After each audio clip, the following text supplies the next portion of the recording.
Good afternoon and welcome to the 818th meeting of the Economic Club of New York. I'm Barbara Van Allen, President and CEO of the club, and it's a pleasure to be here with everyone.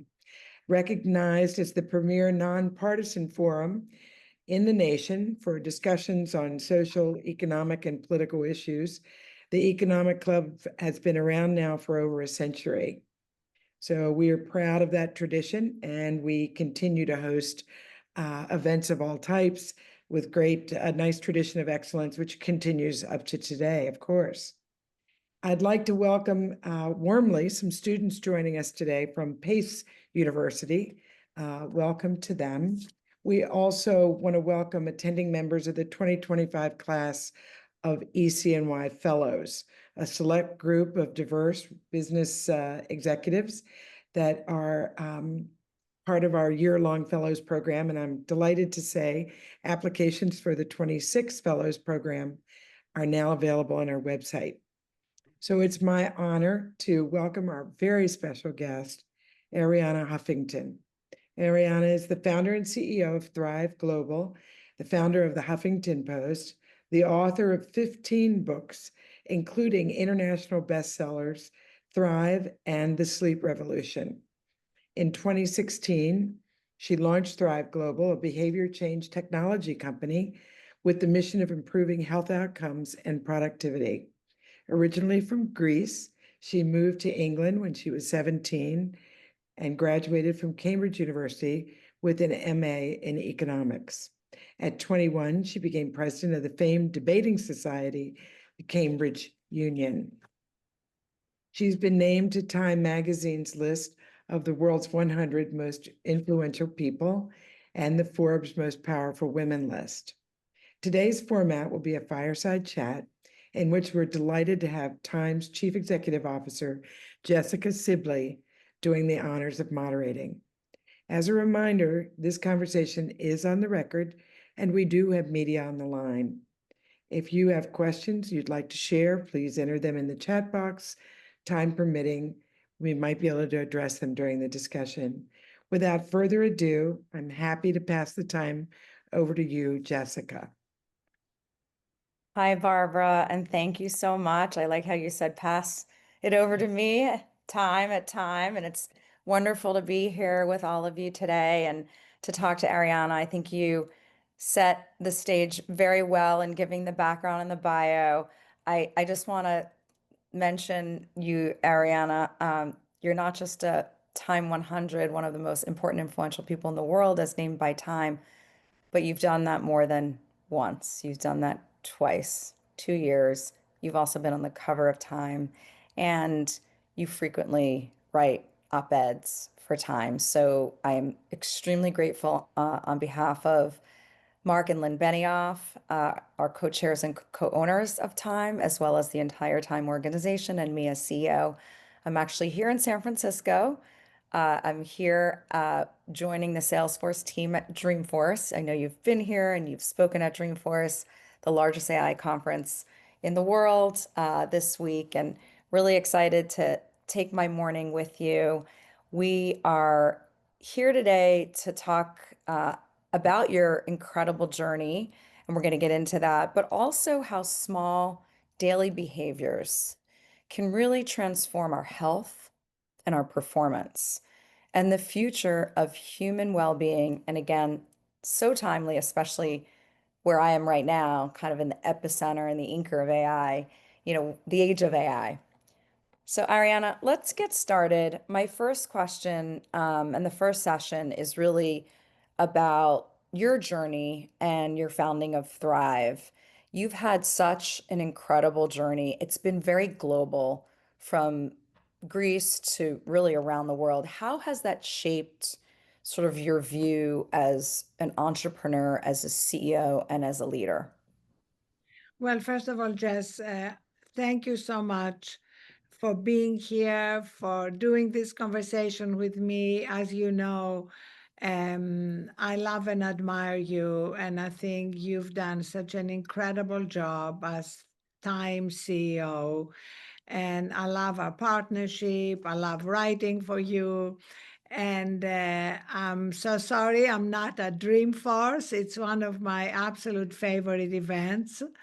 And I just love the opportunity to talk a little bit about a journey that brought me to where my passion is now. And my passion is about changing health for not just America, but around the world. And how I started on this journey is I was born in Greece in a one-bedroom apartment.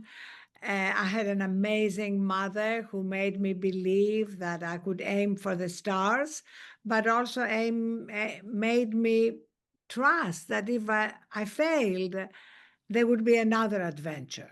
So there was that willingness to take risks and to fail, which I think is particularly important. I have two daughters. I know you have two children, and I often see how reluctant they are to take risks. And I think encouraging younger people to know that failure, my mother used to say, is not the opposite of success, it's a stepping stone to success. Because the truth is that anytime you try something new and something big, there are no guarantees for success. When you took over as CEO of Time during an unprecedented time in the history of media, there were no guarantees of success, but you took the risk and it paid off. When I left Greece to go to Cambridge to study economics and then moved to the States and started writing books and then founded the Huffington Post, there are never guarantees of success. I still remember one of our first reviews when the Huffington Post launched in 2005. I remember it by heart, Jess, and it said, "The Huffington Post is an unsurvivable failure. It is the movie equivalent of Gigli, Heaven's Gate, and Ishtar all rolled into one." And for those who don't remember these movies, they were all major flops. So it's not just real failures. Often there are naysayers along the journey. So what I learned and what I'm trying to bring into what we're doing at Thrive is the importance of resilience and trust in ourselves, which is something that, again, I had to depend on when I decided that I really wanted to leave the Huffington Post to launch a company to change health outcomes, which meant leaving a very successful media company to start again. Again, no guarantees of success. I'm beyond grateful that I took the jump and did it, and that now we are in the moment of this incredible historic AI transformation, which, among other things, is transforming healthcare. Well, I really am inspired by that, and I think we can all agree that careers and the journey isn't always a hockey stick. And when you have those setbacks, the comebacks only feel that much greater. And you certainly speak with a lot of authenticity, which is so important right now and so needed. Arianna, I never thought I would meet you. I never thought I would know you, and I never thought I would ever hear you speak about me as a leader like you just did now. So I am having my own career moment, and I'm going to take you back many, many years to an event that I was able to attend. I was in the audience, and it was the first time that anyone had seen the iPad in public. It was the first time we were seeing the iPad. And you were at the podium, you were on the stage, and you started to talk about something different from technology, media, writing, content creation. You talked about sleep, talked about performance, and we didn't really use the word wellness, but recovery. And I'm just thinking about your career, and here we are, and where that was. You were always at the forefront. You were always creating the most important narratives. And it's very unusual in so many areas to see somebody like you with such range in terms of, writing, media, business, thought leadership. Let's talk about Thrive, because you talk about it as a new opportunity and a new role, but this is really what you fundamentally care about and believe in. And so what is Thrive trying to solve for? So what Thrive is trying to solve for is elevating the 5 daily behaviors that are foundational to our health, elevating them to be kind of medical grade and not just well-being grade. And these 5 behaviors are sleep, food, movement. We don't even call it exercise because we work with millions of people through the self-insured employers we work with who just don't move. They're so sedentary. And if you say exercise, they immediately think they have to go to the gym. And the truth is, movement is key. So, food, sleep, movement, stress management, and connection. And, Jess, we have so much data, so much science, that these are actually more important for our health than our genes. Our genes are about 7% of our longevity, and our behaviors are 20 to 30%. So this is really what I'm passionate about. How do we take all the science and the data behind the importance of these behaviors and make them part of everyday lives and make them part of the medical establishment? And I'm very excited about the opportunity right now because many forces are converging. We have AI. You're in the middle of Dreamforce. AI is going to be unbelievably important in using the power of hyper-personalization that it makes possible to help with nudges and recommendations to help people adopt healthier habits. Because a lot of people think, yes, I know that I should eat better or sleep more or stress less, but how do I do it? And over the last 9 years, we have developed at Thrive a behavior change methodology that really works and is based on what we call micro steps. Micro steps too small to fail, not big New Year resolutions that people tend to abandon after 2 weeks, but small daily incremental changes that become healthier habits. So that's one force, the force of AI. The other is consumers that want to take matters into their own hands, that want to be empowered to drive their own health. They don't want to leave everything in the hands of the medical establishment. So we have a little motto here that says, health is also what happens between doctor visits.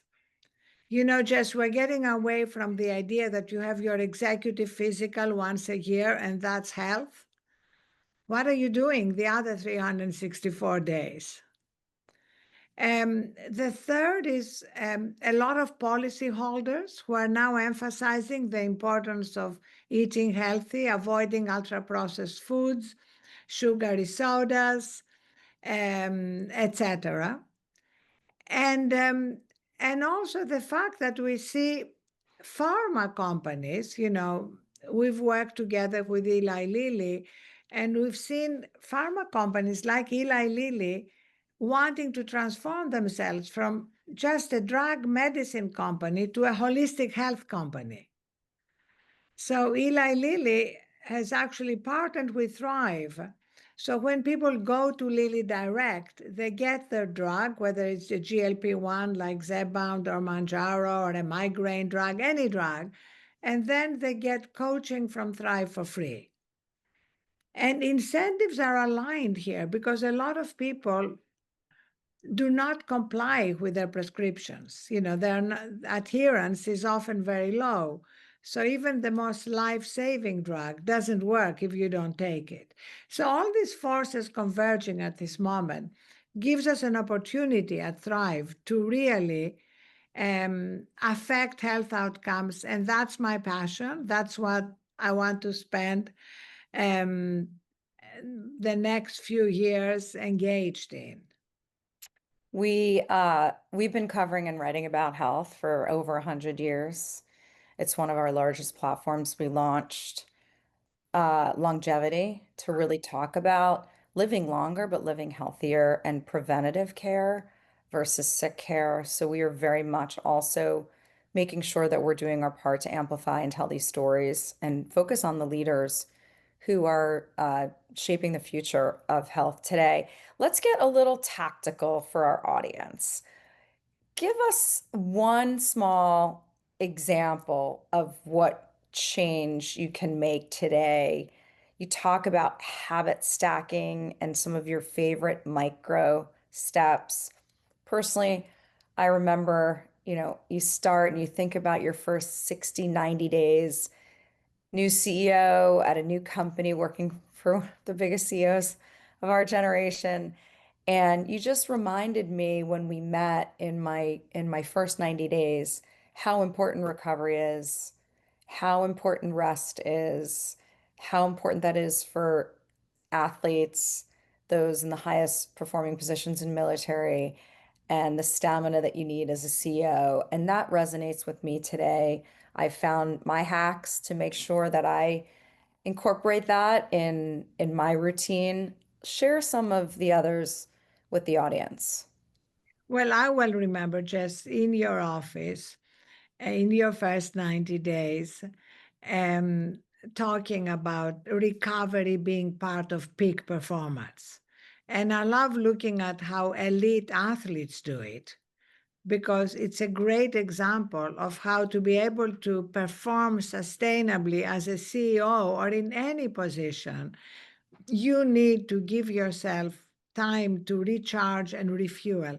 And it doesn't have to be a lot of time, but it has to be intentional. And it's an investment in your leadership as well as your health.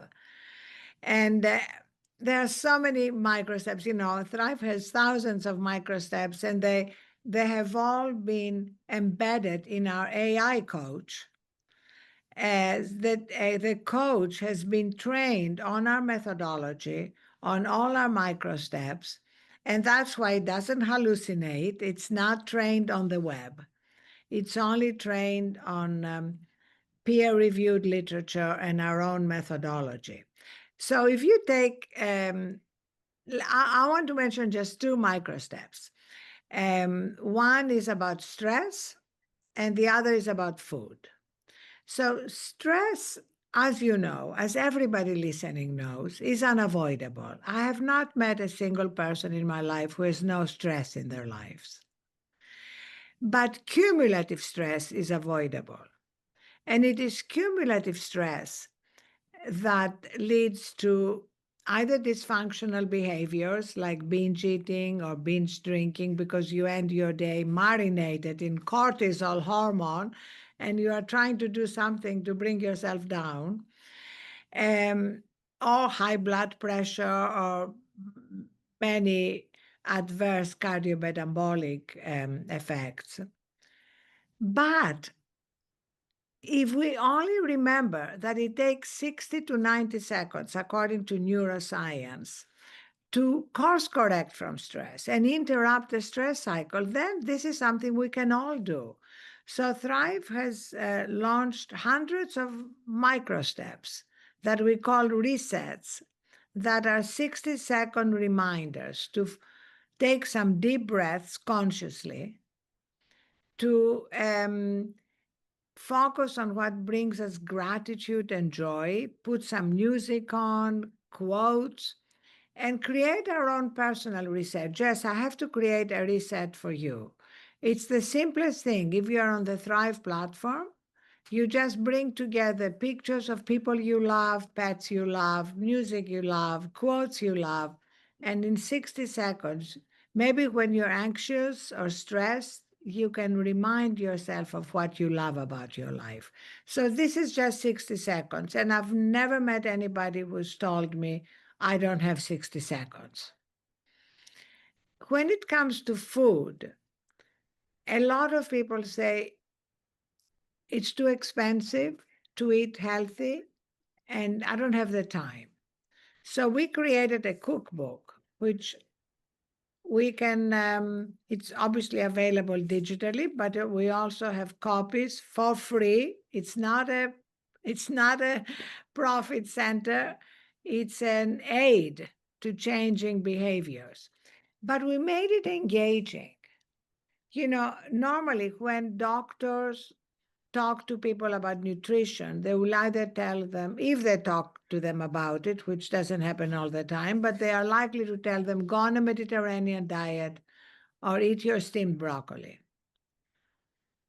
None of these are meaningful, sustainable behavior changes. We asked famous chefs like Ina Garten, Jose Andres to donate recipes that have 5 ingredients or less. And Ina Garten said to me, salt and pepper are ingredients, and are all affordable. And so you have here easy recipes, beautiful pictures so that it's engaging, and you can prepare your food for the week. You have to organize yourself if you're going to do it. But the alternative, which is eating whatever junk is around, is just something that will destroy your health long term. And also, you begin to not feel good. You see the change when you start eating healthy.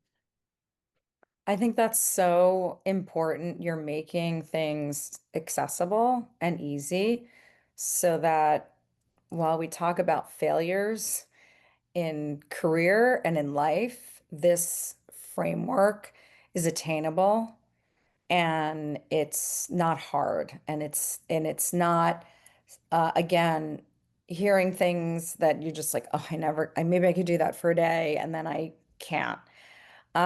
So thank you for that. And I wasn't aware of the cookbook and all the chefs that contributed. I think that's amazing. Can't wait to get one myself. I want to And switch the conversation now to AI. It's 3 days here and one topic here at Dreamforce AI. And you and Sam Altman wrote for Time last year, launching an important initiative. Can you start by talking about that and how you're using AI to kind of bring this at scale and what you are excited about, not just what you've accomplished so far, but what you see in the future, short and long term? well, Jess, I'm really excited about the future when it comes to AI and health. In fact, the AI health coach company we launched was a partnership with OpenAI, and Sam Altman and I wrote an article for you on the eve of the launch about the importance of bringing AI to help people change behaviors.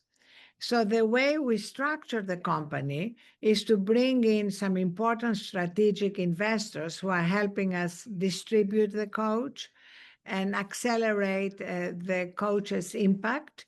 One of them was Eli Lilly, that has already brought the coach into Lilly Direct. And the other is Alice Walton, because Alice Walton is passionate about democratizing healthcare access, bringing the coach to the heartland, to rural America. And that has been absolutely a key incentive for us. And the recognition that while the 1% and the 1% of the 1% is already working on these behaviors and maybe has personal trainers and personal chefs to help them improve these habits, how can we use AI to give access to this coaching to everybody? And how do we make it engaging? So these are the goals that we see AI being absolutely essential for. And we see the impact it is having. So if when we onboard somebody on the AI coach, we don't just bring in their biometric data, lab data, medical data, we bring in their preferences. So let's say, Jess, we onboarded you and we asked you, what do you like to eat? And you said, I like to eat fried chicken every night. And we've had people say that. The coach doesn't judge you. He doesn't say, oh, Jess, that's terrible. You should be eating kale every night, because that's never going to happen.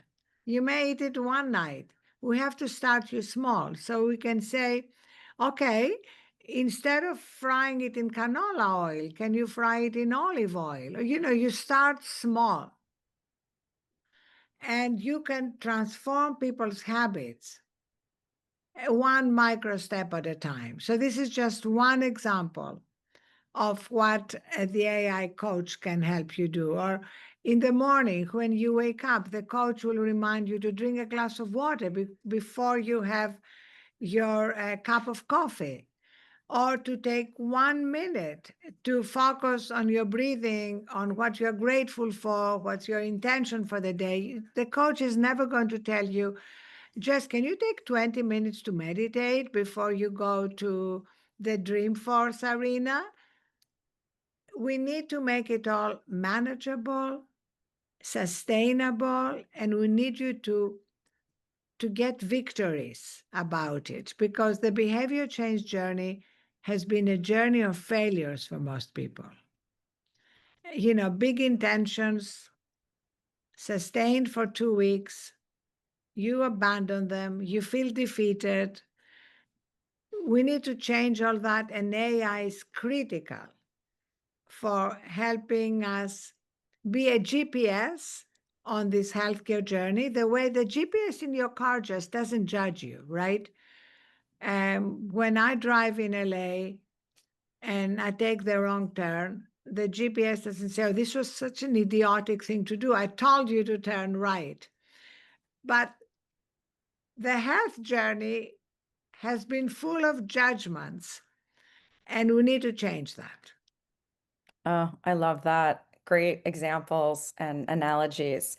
Let's talk about the Arianna that I know and see most, the one who's on the biggest stages globally, the one that's speaking directly to the most influential, important investors, CEOs, and founders. You're talking a lot right now about being a leader to people and consumers, but you and I see you in my role as the leader of organizations and the C-suite. Can you talk about what leadership looks like and what conversations you have on those stages and in those rooms with those important, influential people? Jess, I love intimate conversations, even on the biggest stages. And I love opening up to people and wanting them to open up to me. I consider confidence as sacred. I hate small talk. So I find, even if you're in a green room with somebody, can you make it real? Can you talk about something that matters to them and matters to you? And that's what I love. I love these interactions that have some real depth, so that as well as addressing the big problems that leaders are facing around AI, we need to address what they are going through. And right now, leaders are navigating uncharted waters. And in times of deep uncertainty, like we are going through now, leaders cannot do maintenance. They have to be constantly ready to innovate, to make bold decisions that may not work. And one thing I know, and I repeat often, to all my friends in positions to make big decisions is if you don't take care of yourself, you are not going to be able to access the wisest, best part of you. Because listen, we can all do transactional things when we're exhausted and depleted. And we've all been there when we are dragging ourselves through a day of meetings or speeches. But we're not at our best, Jess.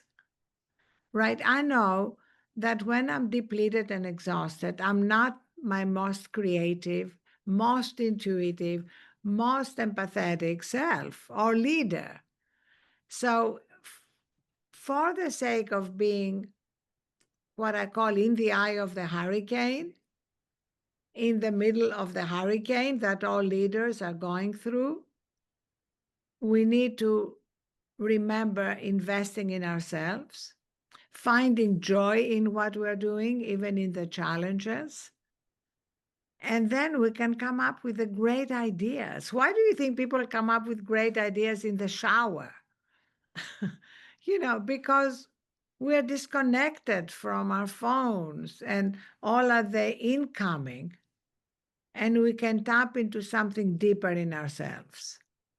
Yeah, I think through all of your work over more than a decade, you've given leaders the permission to recover, and you've given them the permission to explain how important these things and these steps are. And then you've translated that into giving them permission to actually share that.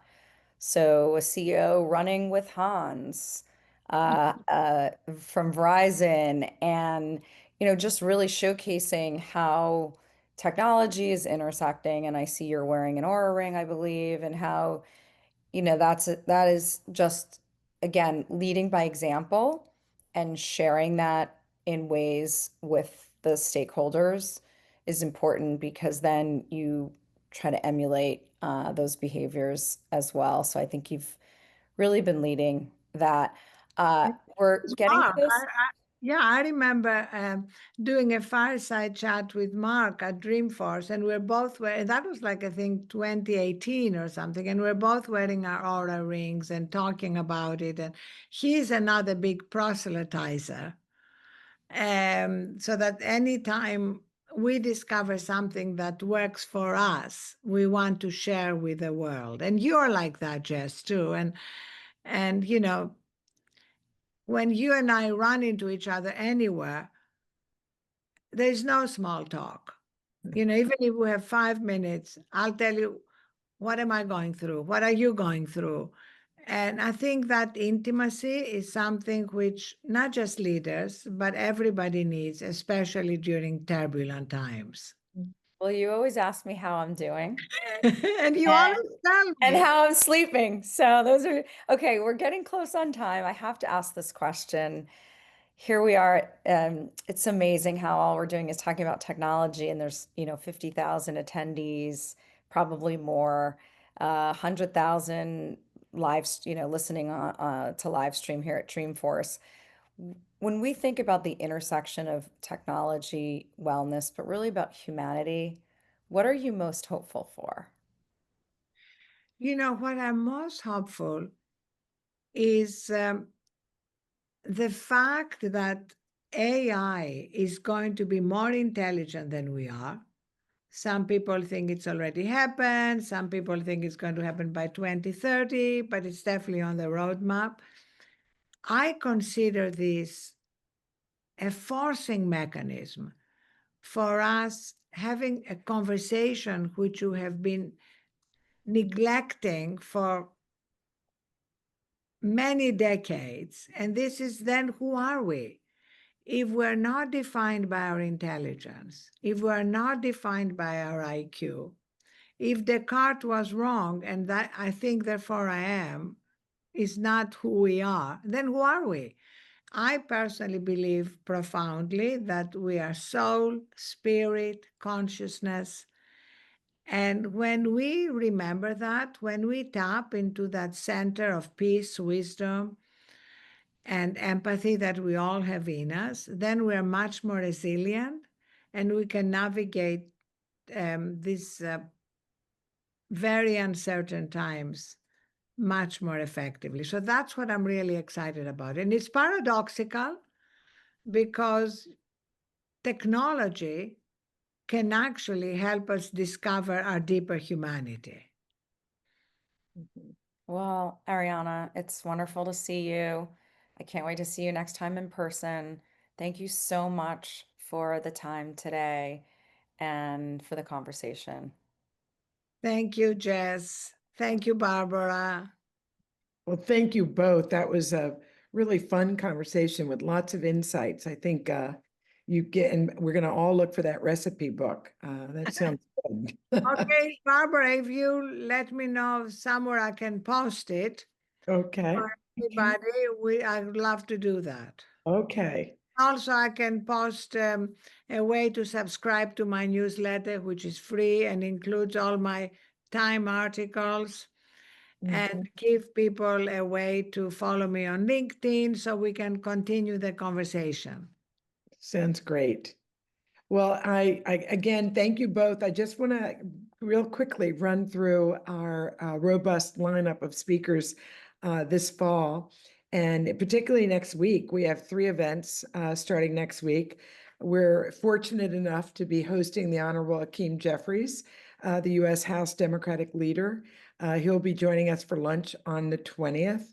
That'll be followed a day later with Charlie Scharf, the president and CEO of Wells Fargo. And then 2 days after that, the 23rd, we have George Kurtz, co-founder and CEO of CrowdStrike. And I also want to just remind our viewers that the website is updated constantly. And so please continue to track that, as well as your inbox for late breaking events. As always, we'd like to take a moment to recognize those of our 434 members of the Centennial Society joining us today, as their contributions continue to represent the backbone, financial backbone of support for our special club. So thank you everyone for joining us today. Very much appreciated. And Arianna and Jess, great conversation. Thank you both so much. Really wonderful.